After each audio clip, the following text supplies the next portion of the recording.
Howdy all, and welcome to another Blitz episode with me, 48-Ton Ruckus. Speed is the name of the game today. My last episode featuring the TOG 2, which is many things but fast and dynamic. It is not. Was so slow that I figured I'd better kick things up a notch speed-wise. And what better tank to do it in than my newly repurchased Cromwell. We're on Winter Malnovka, myself and Carrick, also sporting the Cromwell. We are going to use standard Winter Malnovka tactics. Rush the windmill, win the windmill, snipe at anyone foolish enough to try and get into cap, and then push into the enemy spawn. It's been a big week for the channel. It finally kicked over 1,000 subscribers. Yes!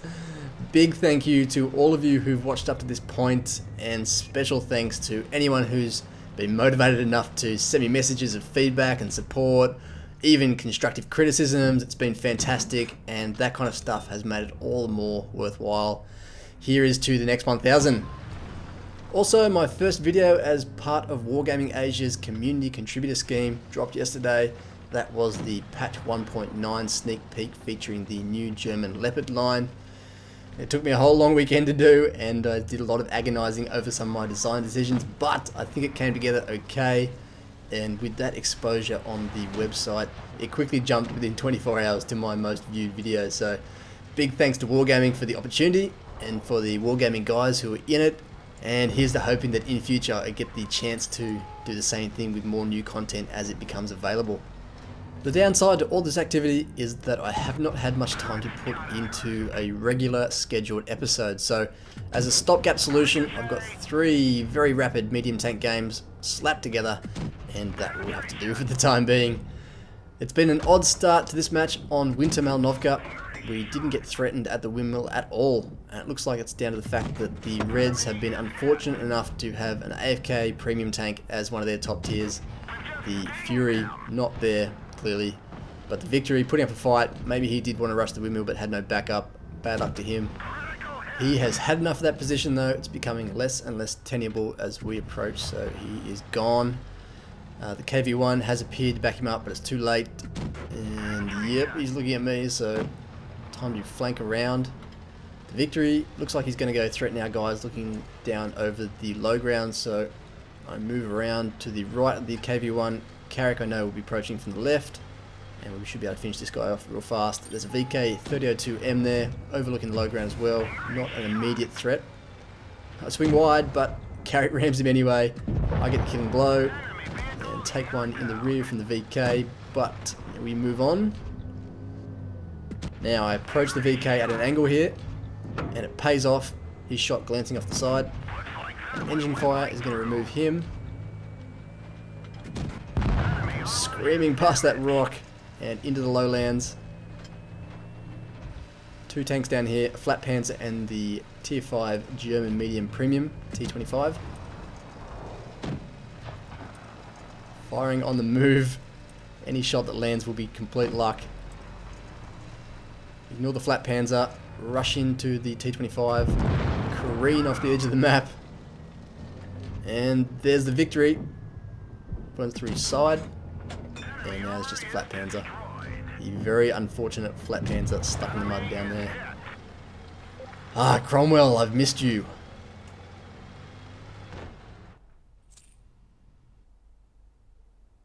First class badge.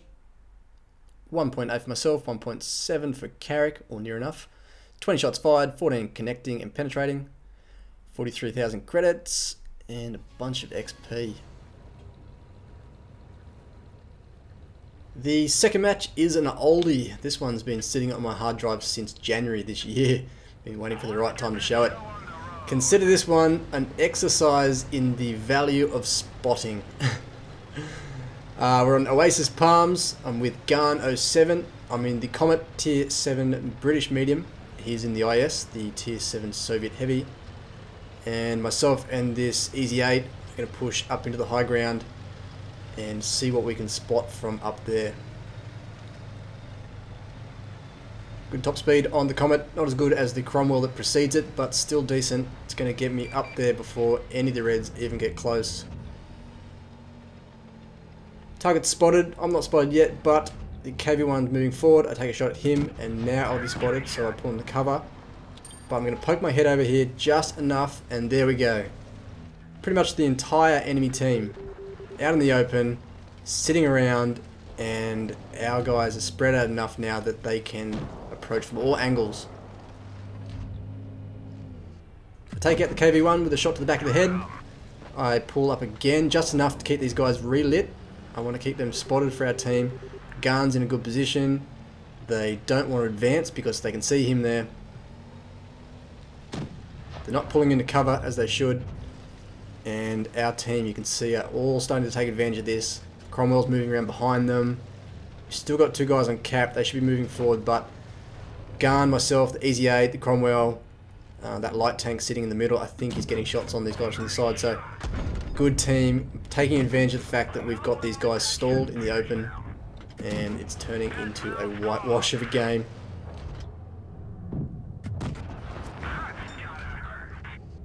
Cromwell's moving into town, dicey shots on him, failing to connect. IS sitting out in the open still, wasting his adrenaline. T-34-85 is looking at me still, but he doesn't have a shot. Garn gets the IS.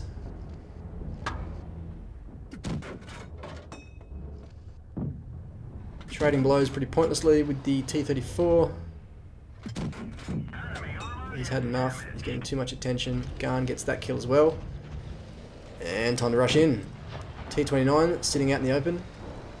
As I approach this guy, I'm going to take it at an angle, just like I did in that Cromwell game. And again it pays off.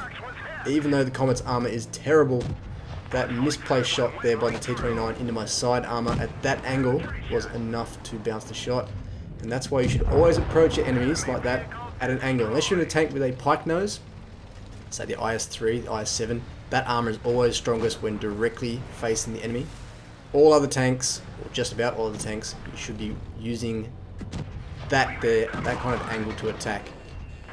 Didn't pay off that time, there was too much angle and his shot went through my engine deck. That's okay, the team wraps him up and that's game. A bunch of medals there, Confederate, Scout and Brothers in Arms with the 3rd class badge. 3k for Garn, 1.5 for myself. And just as importantly, 1.2k damage caused with my assistance, that's the spotting damage. Good to see the team took advantage of that. And 36,000 credits. The third match is an absolute ball terror here on Fort Despair. I'm with Icarus 101 in his T54 and I am sporting the Patton, M46 Patton. My next video I think will be dedicated to this vehicle. I have had some amazing games in this thing just recently. Very instructional, I hope to show them to you soon. Flanking out wide, as you usually do in a medium on Fort Despair. Icarus scouting the high ground just there, sees no opposition, so I'm going to push forward further. I've got a T-43 on my inside, out in the open, who has not taken any shots yet, so we know there's no one sitting there in those bushes next to that fort. So we move on.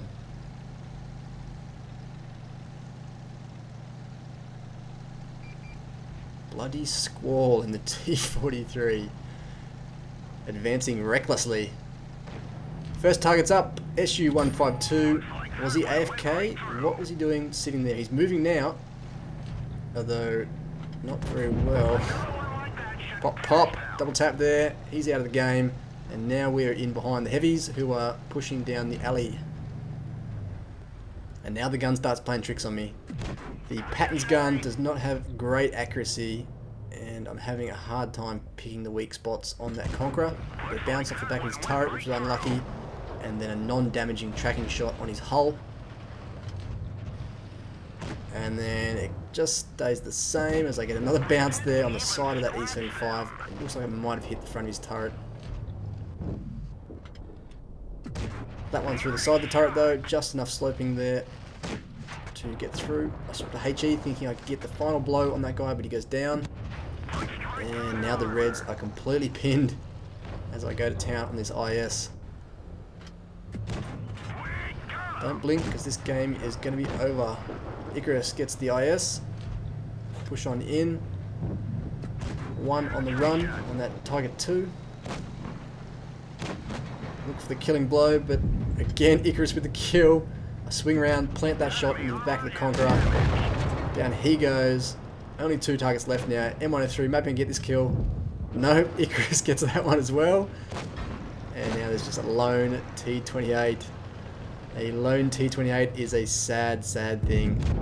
And bloody score gets him. Good team. Well played. And that's where I'll leave you guys. Thank you very much for watching. I'm sorry it was such a quick one, but stay tuned for that pattern video. I promise it will be worth your time. So thanks for watching, and I'll see you soon. Peace.